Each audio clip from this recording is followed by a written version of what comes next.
Hi, my name's Michelle Duplessis, and I'll be speaking about the sociological approaches to happiness. This approach focuses solely on well-being and life satisfaction and achieving happiness through these. But how can we define happiness itself? Perhaps defining happiness is challenging because its meaning in everyday usage seems so obvious. Some people believe that happiness is equivalent to experiencing pleasure. Well, happiness is different things to different people, and well-being is one way to achieve it. Whilst doing my research, I constantly was coming back to the questions of, well, how much do external factors influence our well-being and happiness? Do we rely on these factors too much? Like Bartram says, while sociology does not have a long history of happiness research, many of the great sociological texts could be read as an attempt to better understand the challenges of pursuing the good life. Central to this approach is the idea that social and cultural factors can shape how individuals define and pursue happiness, as well as form powerful cultural barriers that make happiness harder for some than others. A sociological analysis of happiness allows for new debates about the kind of society we want to live in, one that best serves the desire to be happy. As a society in the 21st century, we tend to spend money on things that we think are essential to our happiness. For example, gym memberships, new outfits, cars, movies, music festivals, holidays, etc. But are these things really making us temporarily happy? Temporarily being the key word here because yes, economic goods may only create temporary happiness, and this is why.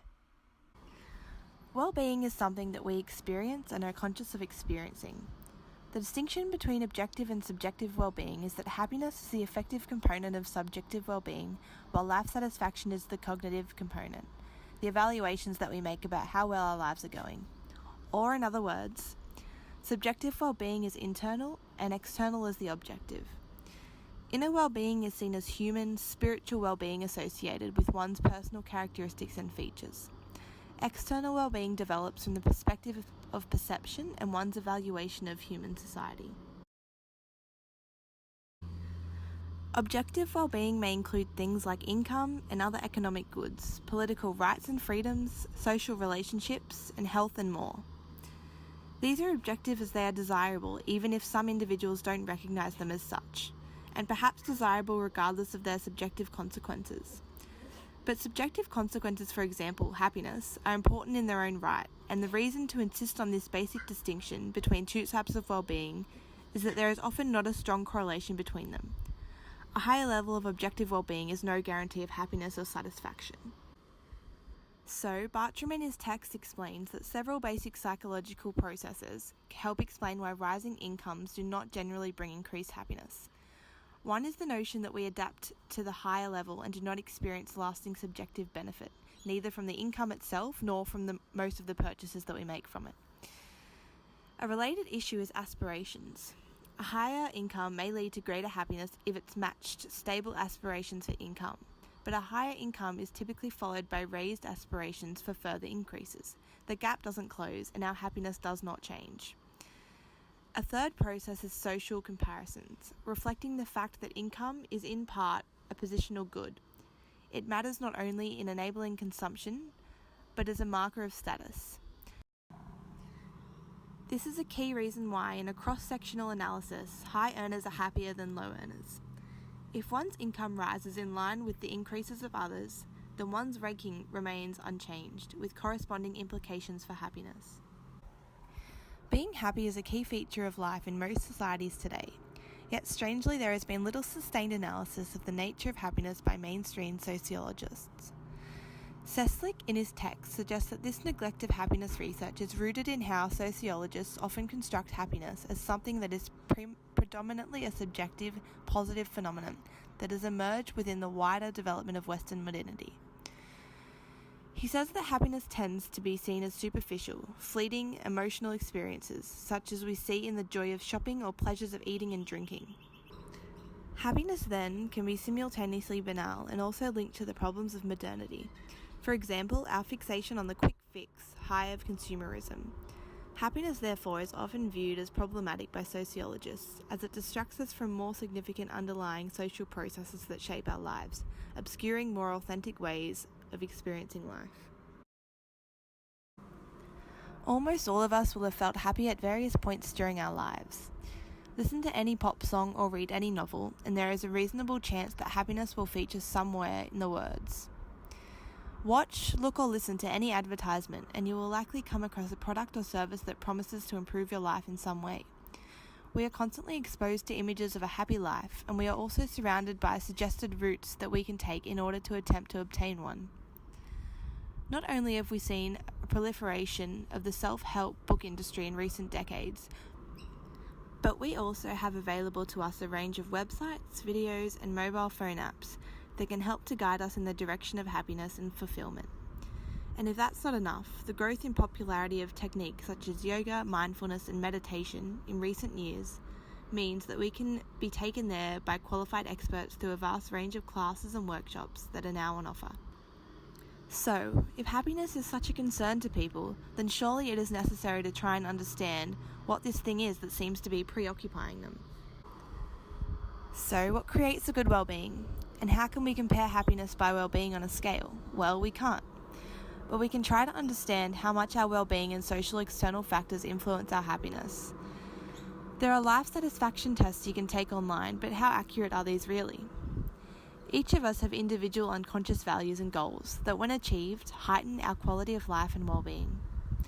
What if we were to compare influencing factors on well-being of two people, one an introvert and one an extrovert?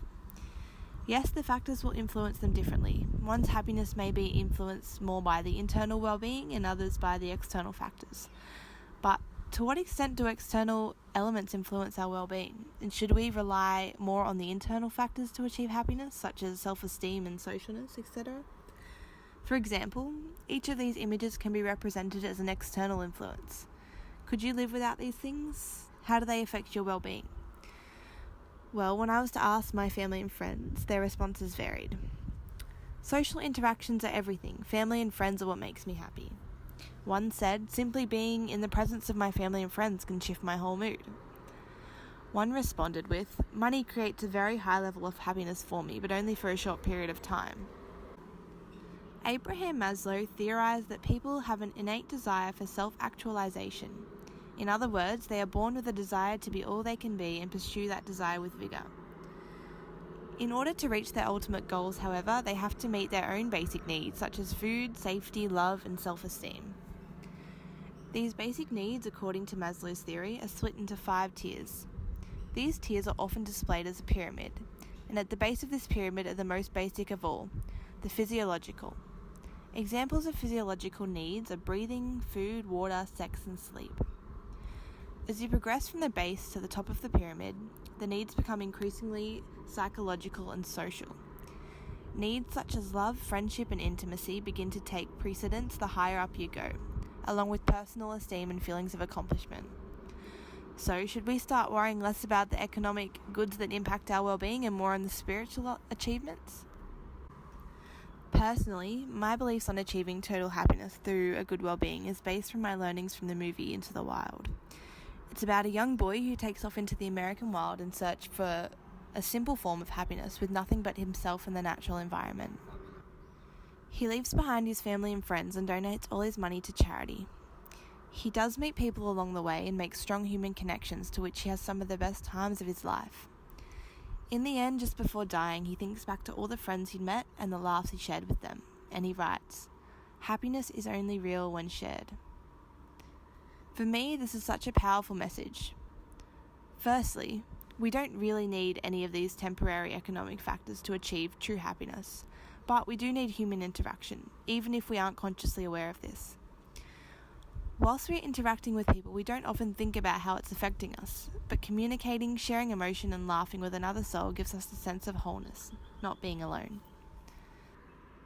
Witnessing something funny occur creates laughter and happiness for a short period, but think about how much more happiness it would create if that moment was shared with a friend. I think we undervalue the power of human relationships and a lot of other internal factors that influence our well-being. Here's a short clip from the final scene of the movie.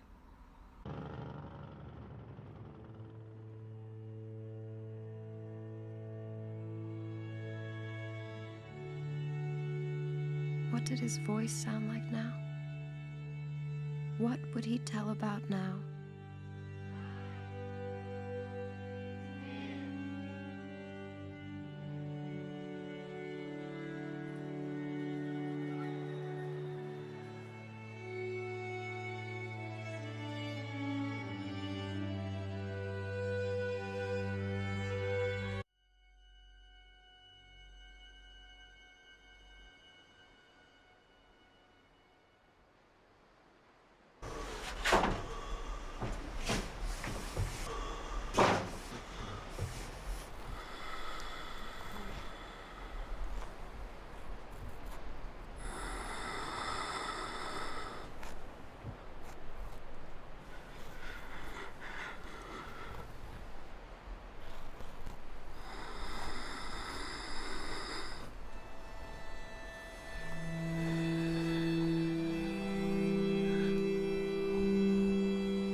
Call each thing by its right name.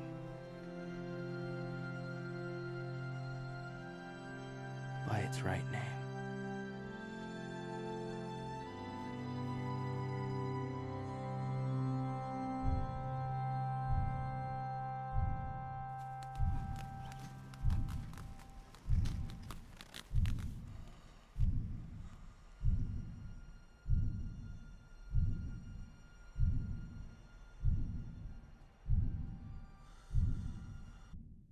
What if I were smiling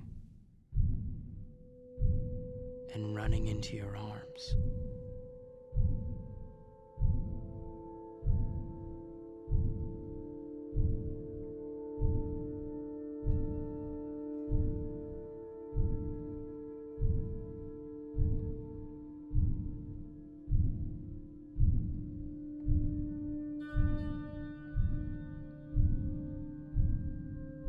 Would you see then